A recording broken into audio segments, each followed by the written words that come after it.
Hello everyone! Today we talk about the cylinder. How many times have you heard about it? When it comes to dirt bikes, it's definitely a key part.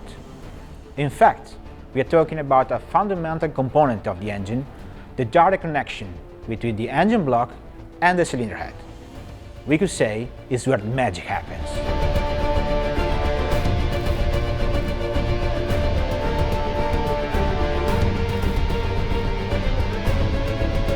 Of course, we are referring to the combustion process that takes place in the combustion chamber and the cylinder, inside of which the piston moves vertically, allowing the crankshaft to move and consequently transferring power and torque to the rear wheel. Like all engine components, the cylinder is subject to wear and over time needs to be replaced. Let's find out how to do it.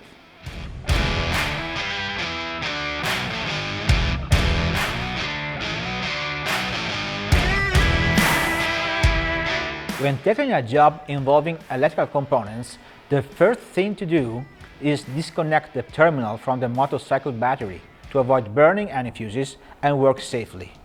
Once this is done, let's create a necessary space to work comfortably. Firstly, remove the fuel tank.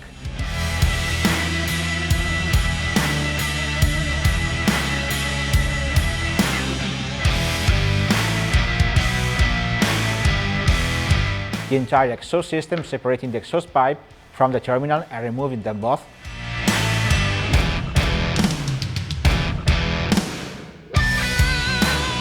Lift the rear subframe to slide the throttle body off the exhaust pipe. Drain the coolant in the engine and remove the coil.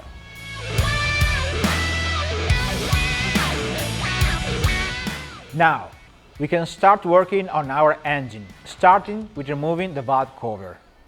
Once done, remove the crankshaft oil cap to ensure that the two visible marks inside are aligned, indicating that the piston is at the top dead center. If not, simply rotate the crankshaft to bring the piston to the correct position. At this point, loosen the timing chain by removing the tensioner, then move on to the camshaft holder and to the camshafts after removing the valve cover.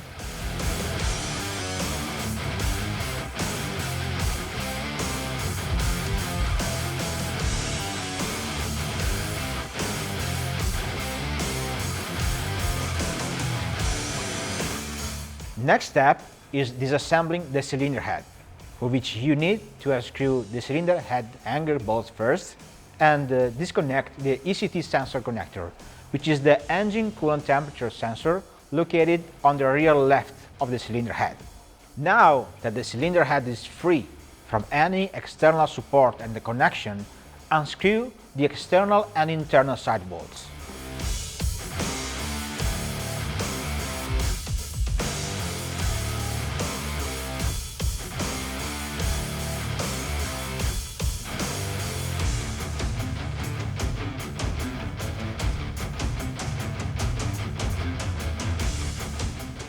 Once the bolts are removed, slide the engine head, paying particular attention to the dowel pins and to the valve shims, which need to be carefully removed to avoid losing them.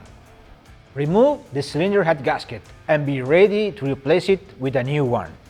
We always recommend to replace it along with all the other gaskets.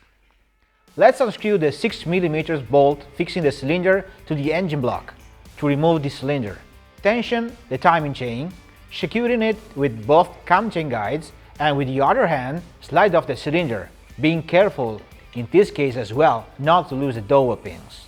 The Athena cylinder that we will be installing shortly has been developed to ensure the maximum level of reliability and performance. The cylinder is made of lightweight aluminum and the barrel is coated with a special treatment of nickel silicone. Being in direct contact with the piston, this is one of the most crucial areas.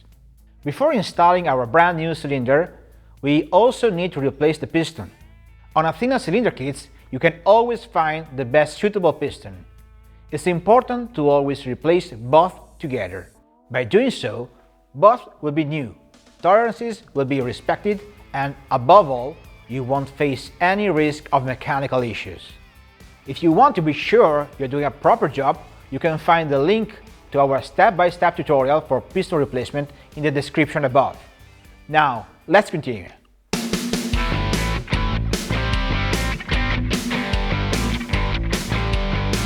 To insert the piston into the new cylinder, there are different methods.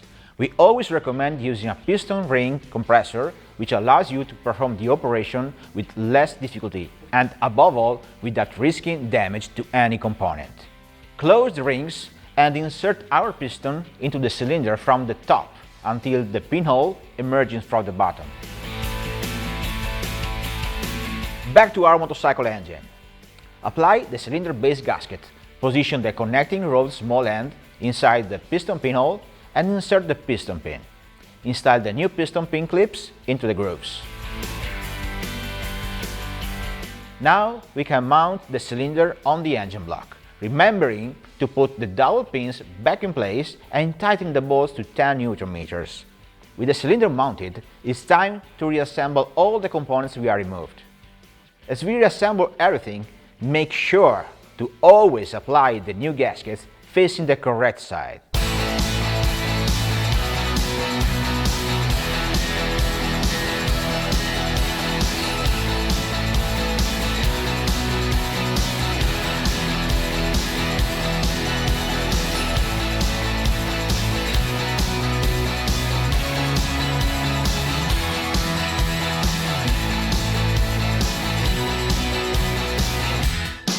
After placing the cylinder head, remember to tighten the bolts to 10 Nm. We have then to install the head bolts. Lubricate the threads with engine oil and start tightening gradually, in a criss-cross pattern, until reaching the torque specified by the manufacturer, 48 Nm.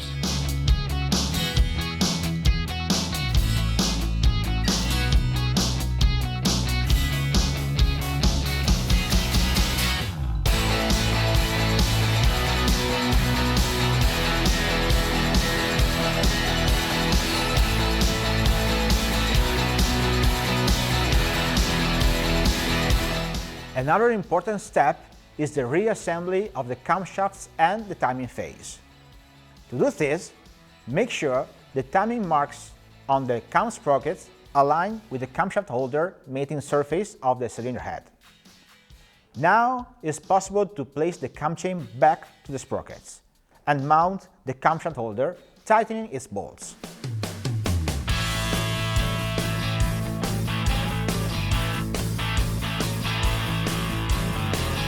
Now back to the chain tensioner. Push it back using a flathead screwdriver and tighten the bolts to 10 Nm.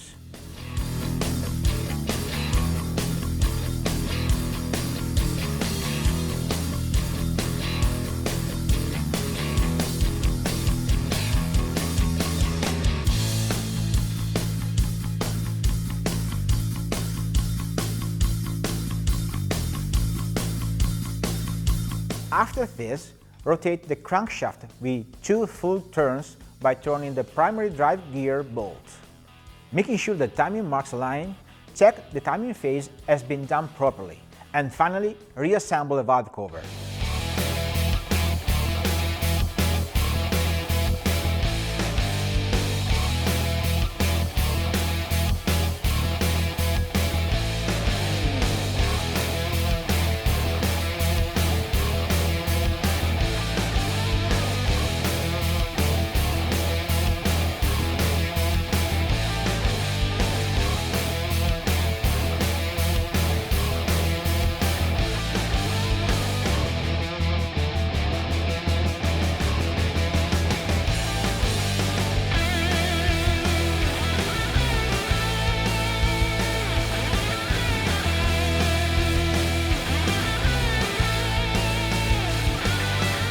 Reassemble all the remaining components, including the throttle body, fuel tank and rear subframe.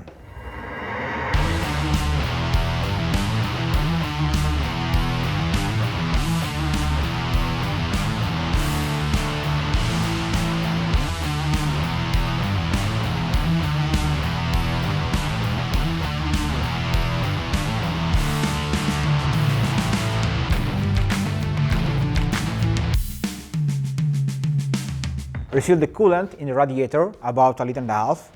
Fill the cooling circuit completely.